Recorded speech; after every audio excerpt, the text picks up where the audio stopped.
Hey, what's going on, NGT community? It's Guns for Hire from NextGenTactics.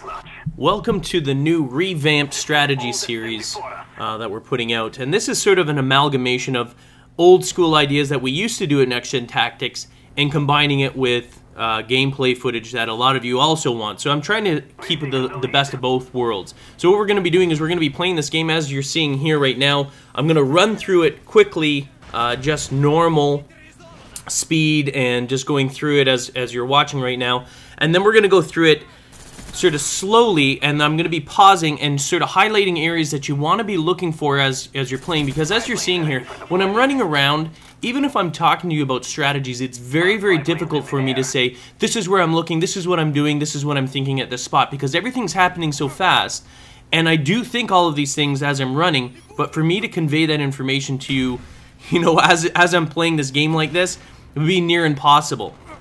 However, back in the day when I did do it that way, where I would pause the screen, I would highlight it, people are like, stop pausing the screen, you know, just let the game play. Well, I cannot convey the information that I'm trying to get to you so that you can improve your game if I don't do that. So here's the combination. We're going to run through it right now, and then all of a sudden when we go through it after, then I'm going to show you sort of pausing it in key spots and maybe fast forwarding through other spots that are not really relevant. Although every time I go somewhere, unless I've covered it already, then I won't speed through. Now, one thing you're going to notice is this is an incredibly high scoring game. The whole purpose of this was for me to go around and sort of show you key spots of where I was going, and oh, look at that. Thanks for camping there. That's awesome.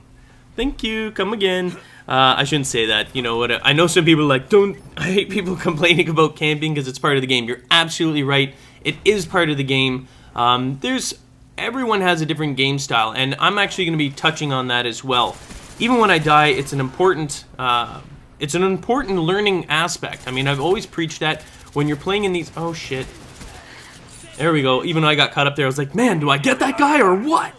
So when you're playing this, you should be learning. If you want to get better at the game, the only way to get better at a game is to learn by every single death that happens. Now, I died 4 times here.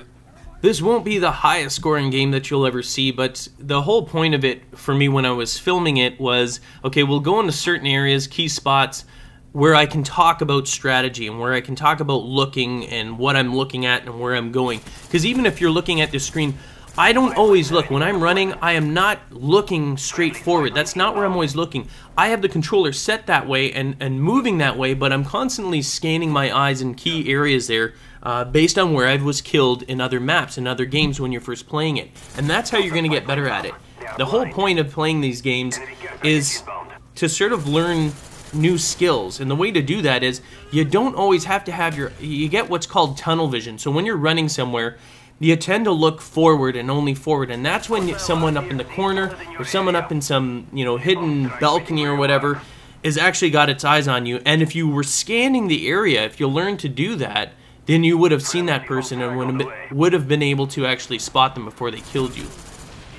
Now, in general terms for Kowloon, now that I've gotten over with, I won't do that again in other maps.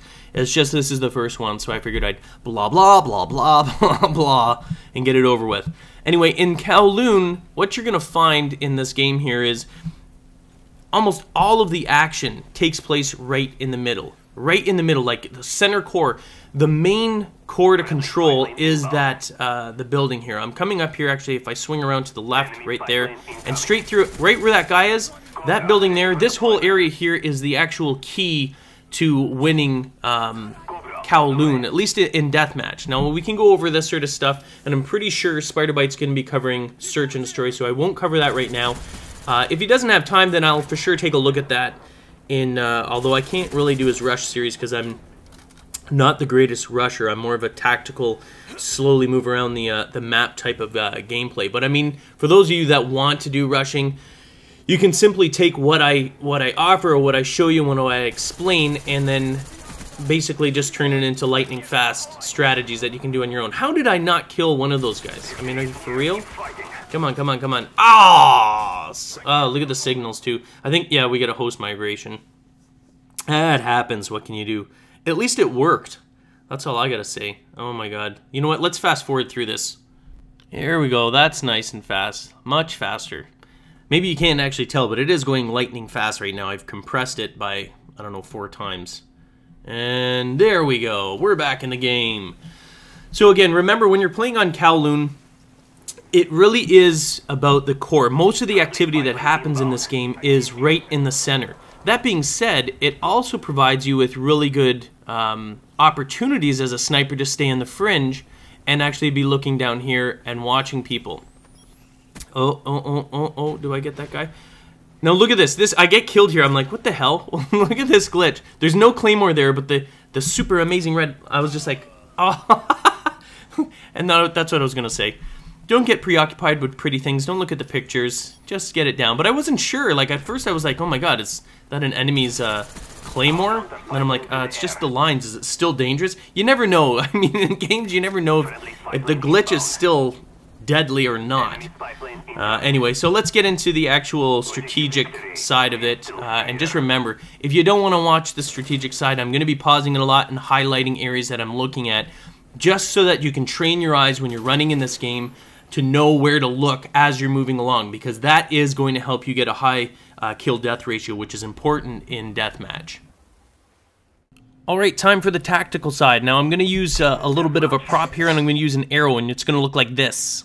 And that's going to help me show you exactly what I'm looking at as I'm moving around the map.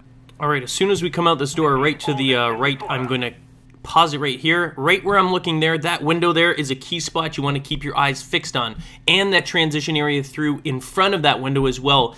With my whole team on this side, it is highly probable that the entire other team, as they're dying, are spawning on the other side, and that is a regularly used house to entry point, and you'll see people sticking out there. So as you're moving into that doorway there, keep your eyes fixed on that window so you don't get snagged. As you make your way through this room, keep your eyes fixed right there for campers, and they'll usually have their weapons pointed right at the exit, so keep that in mind. There's the window again. I usually go up the ladder here, if I can get up there, and watch for people transitioning through this area, because we know that they're spawning in the back.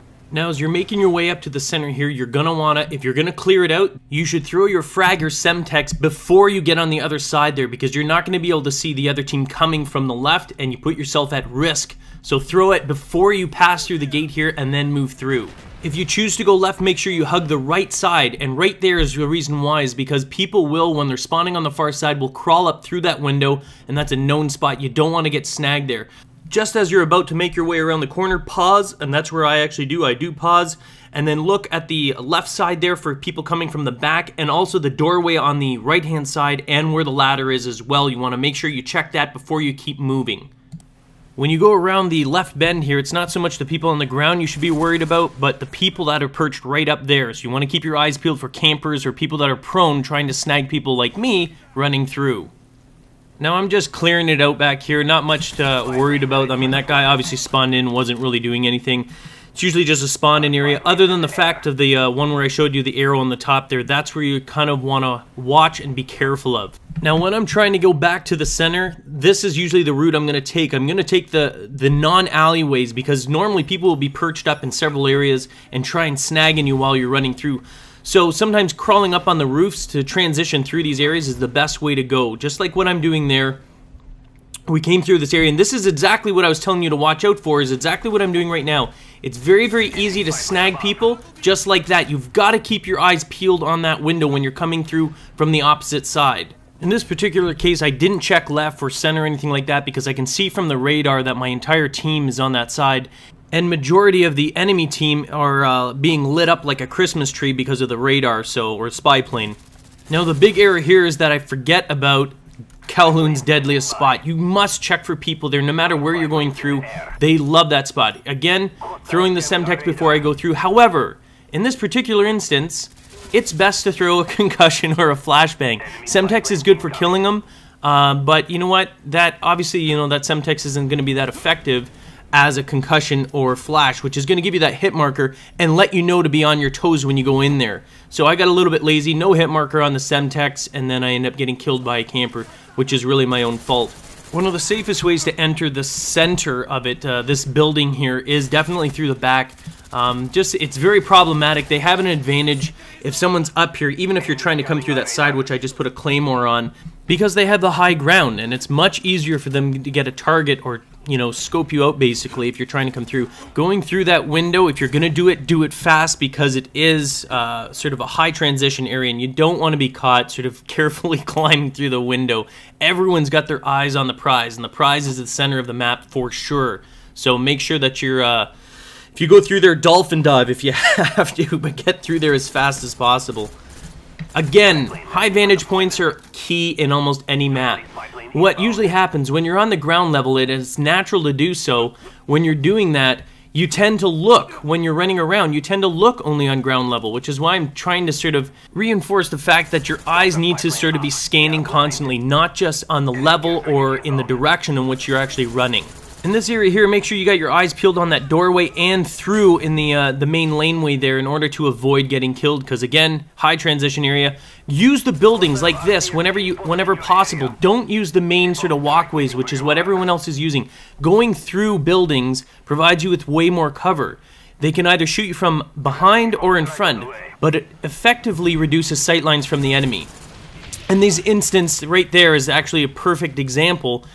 There's only one way for him once he enters. You know, if you're encountering an enemy or a hostile, they're coming either from straight on or from behind. So if you're lucky enough and they're not chasing you like a madman and you just didn't notice it, you have a good chance of snagging someone if your reaction skills are half decent. And at least you don't have to worry about getting snagged from the left or right side. Again, this is a great place to, right there, perfect example. People trying to secure that center area there. Don't stay out there. That's exactly, that dude was a perfect example of why you don't want to dawdle around out there. This is not an area, unless you are going for that top area where I just threw the Semtex, you do not want to be spending a lot of time in the front there. It is a huge, huge action area, and you are likely to get killed. If you don't get up to the top real fast using the ladder, you're likely going to end up getting killed. So just be aware of that. Again, you'll see me using the buildings to transition through rather than using the open laneways, and that's to reduce sight lines from enemies, because there's so many high vantage points and places for people to perch in Kowloon. It makes it very difficult and very dangerous. Oh, here we go. We're going to go through the... oh, there, I cut it out. Perfect. There. Alright, so anyway, I died there. No matter. You want to try and avoid, like, the area I'm in right now. I mean, we're spawning in, so it's kind of safe because it was a host migration. But you don't want to be using those open laneways a lot. Whenever there's a building somewhere, always try and use that building, because it's going to provide you with... Now, here's that mistake again, that stupid glitch which distracts me. I shouldn't have even gone after it. I was just like, I got up close, I was like, oh, it's not there. I'll place my... No, I won't place my claymore. Now, obviously, in one video, I can't show you every single place and every single route, but I give you an idea, basically, of what you should be looking for, and some general routes that you can take while you're running around on deathmatch in this. Obviously, for search and destroy and other game types, the strategies change a little bit. Anyway, hopefully that helps. Please do give me feedback if you want to see more games or gameplay videos like this, where I show you the general and then I go into it a little bit more in detail. Because, I mean, the whole point is trying to help you get better at your game, and this is what I do 24 hours a day, so why not spread the information? Anyway, I'm Guns from NextGenTactics. Thanks for watching. Peace. Get the latest updates and stay in touch with the NGT community with our all-new Facebook application. Check the description of the video for details.